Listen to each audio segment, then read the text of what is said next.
Alrighty guys, welcome back to another American React. We are back in racing, but not at Bathurst today. We will be back later. We are going to Tasmania. That's right, Targa Tasmania.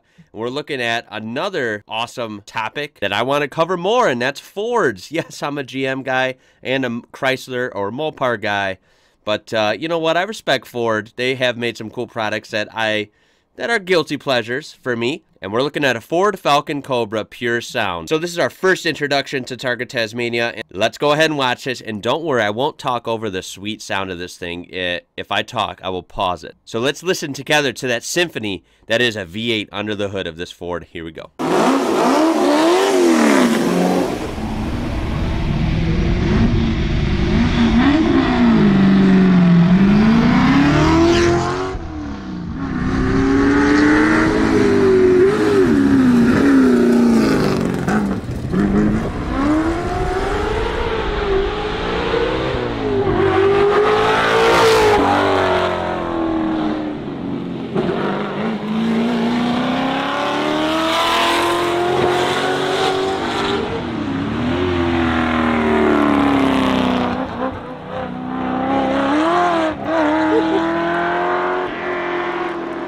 Okay, first pause.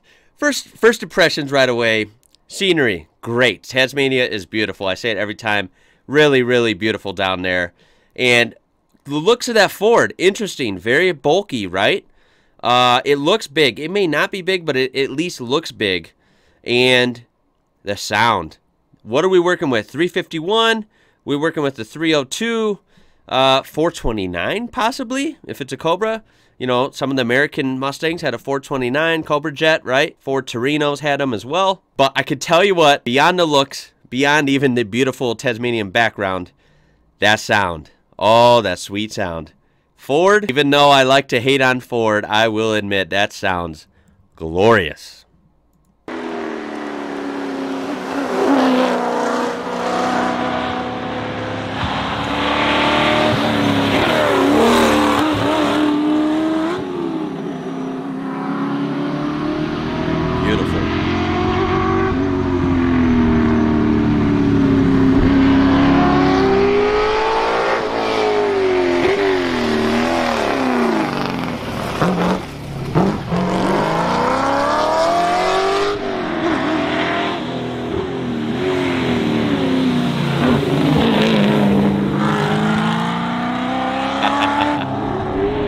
Chase down that Beamer, no problem.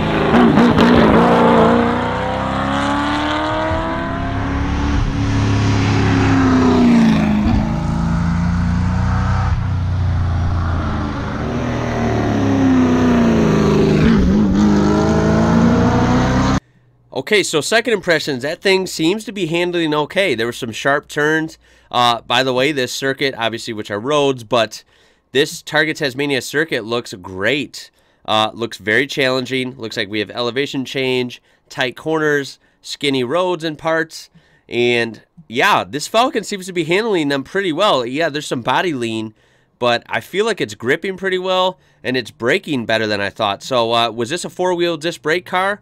Maybe it was. If not, it's doing stellar. And again, that landscape, this is a cool looking circuit. Wow.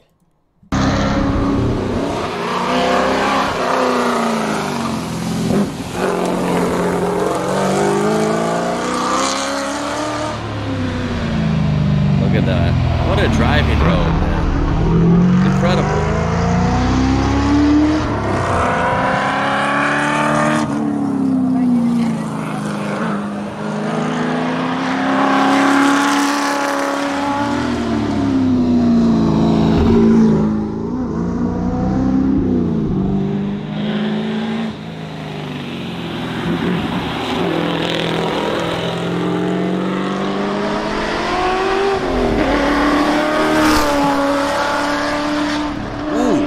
Sparks. Bottomed out.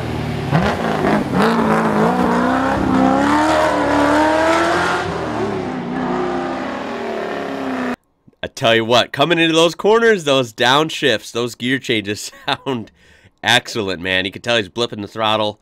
Wow, what a car. Love the paint scheme, and I love the dimensions. I love how it's got the big, fat, muscular rear end, and then coming to a quad headlight setup.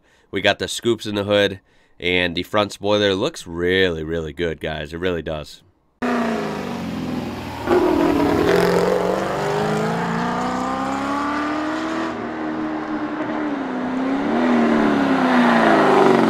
it's getting wet. It's wet out.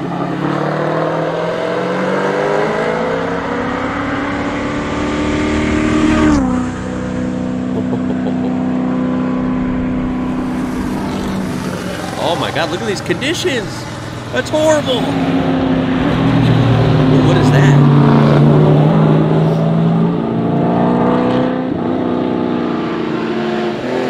Ford passed him.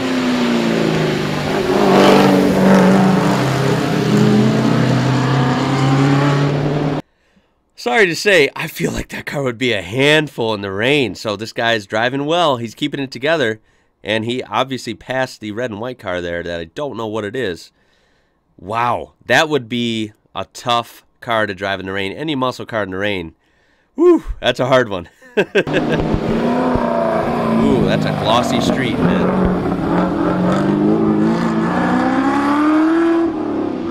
A lot of feather in the throttle.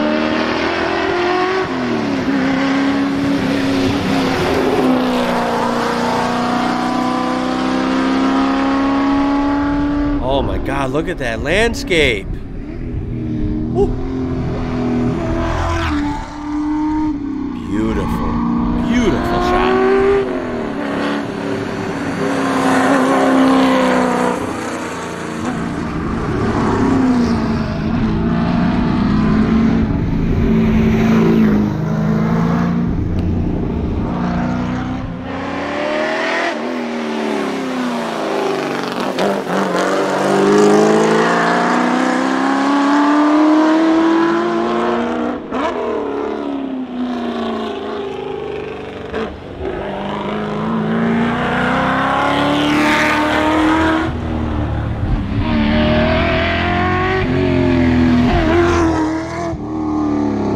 More great landscapes. Of course, the sound, man. The sound is excellent. If I can relate it to anything, even though, you know, V8s all sound unique, but then again, you know, a V8 does sound like a V8. So, I mean, they all have a similar sound in that regard. But this in particular, the sound sounds so good, so aggressive, and it reminds me of our short track, like, you know, our local track near me. So basically NASCAR on a smaller scale. We're talking like a half-mile or a quarter-mile oval track. And the late models, they're called, or super lates, are like amateur NASCAR. They have 4-speed Muncie manual transmissions. They got 4 9-inch rear ends. And then, of course, you know, depending on if it's a Ford or a Toyota or a Chevy, have, you know, usually a 5.7-liter or lower racing crate motor. And a lot of them sound really like this. This is reminding me of that. So it's even bringing me back to going back to the Speedway my whole life. And it just sounds great. This Ford just has an awesome racing V8 sound.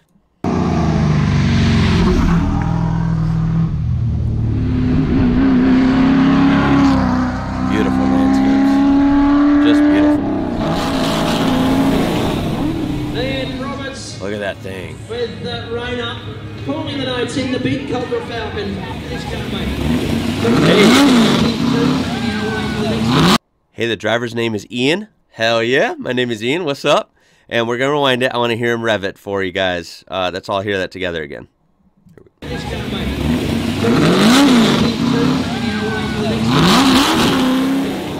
Oh, sounds so good. Sounds like a late model, man. Sounds great. And look at all the Falcon thumbnails that popped up. You're damn right we are doing more on that. Even though I'm not a Ford guy, I admit it, guys. Ford Falcons, a lot more to learn. So much to learn on Ford. I still don't know jack squat yet. But this Ford Falcon, I know for sure I like. It was great, guys.